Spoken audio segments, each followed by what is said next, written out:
संसद के मॉनसून सत्र के तीसरे दिन भी बिहार में एसआईआर के मुद्दे पर संसद के दोनों सदनों में हंगामे के पूरे आसार हैं। इसको लेकर आज 10:30 बजे इंडिया गठबंधन के सभी दल एक बड़ा प्रदर्शन संसद भवन में करेंगे।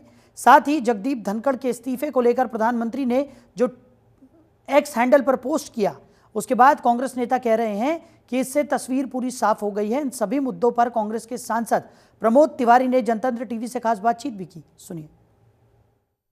हमारे साथ हैं कांग्रेस के सांसद प्रमोद तिवारी जी। प्रमोद जी, कल भी बिहार के अंदर जो वोटर वेरिफिकेशन का मुद्दा था उस पर आप लोग प्रदर्शन करते हुए नजर आए थे। क्या लग रहा है इस पर चर्चा के लिए सरकार तैयार होगी?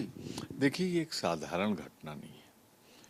ये भारत के स्वतंत्रता संग्राम से प्राप्त हुई आज़ादी और उसके बाद संविधान की सबसे बड़ी दौलत, सबसे बड़ी निधि मताधिकार है, वोट का अधिकार है।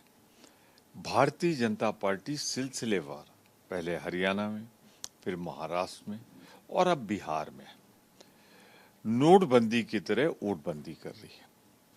पिछड़ा वर्ग, दलित, जो मैं कहूँगा गरीब तबका, मजदूर का तबका, अल्पसंख्यक, सिलसिलेवार उनके वोट काट रही है। करोड़ों मत काट कर वो भारतीय जनता पार्टी को बेईमानी से जिताने का प्रयास हो रहा। इसके खिलाफ जिसे भी लोकतंत्र में विश्वास होगा वो आवाज़ उठाएगा। ये आवाज़ कांग्रेस पार्टी इंडिया ब्लॉक उठा रही है।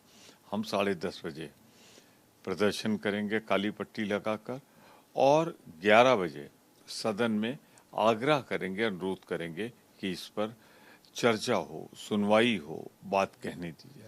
सर, आज 12:30 बजे बिजनेस एडवाइजरी कमेटी की बैठक भी होनी है। आपको लगता है ऑपरेशन सिंदूर पर जो 25 घंटे का समय दिया गया है, डेट भी बताई जा सकती है?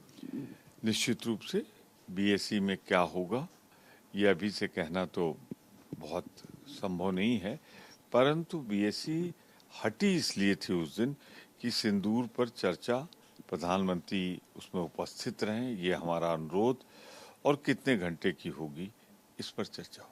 उपराष्ट्रपति जगदीप धनखड़ के इस्तीफे को लेकर भी कई सवाल खड़े हो रहे हैं। पी चिदम्बरम साहब का कहना है कि सरकार से उनके रिश्ते खराब हो गए थे, उन्होंने अपनी सीमा लांघ दी थी, इस वजह से इस्तीफा हुआ है। देखिए, अभी तक तो सिर्फ गेस वर्क था, अब तो साबित हो गया। प्रधानमंत्री जी ने श्री जगदीप धनखड़, जो भारत के दूसरे सर्वोच्च पद पर, संवैधानिक पद पर थे, उनके त्यागपत्र पर जो कहा है कि जगदीप धनखड़ जी को भारत के उपराष्ट्रपति सहित कई भूमिकाओं में देश की सेवा करने का अवसर मिला है। मैं उनके उत्तम स्वास्थ्य की कामना करता हूँ। ये ट्वीट है उनका। ना इसमें उपराष्ट्रपति पद के रूप में उनकी द्वारा की गई देश की सेवाओं की चर्चा है, प्रशंसा है या धन्यवाद है। ये एक साधारण बेसिक कर्टसी है। तो क्या उनकी सेवाओं से आप खुश नहीं थे? वो योग्य नहीं थे? फिर तो आपने 5 साल के लिए चुना था, क्यों बीच में हटाया?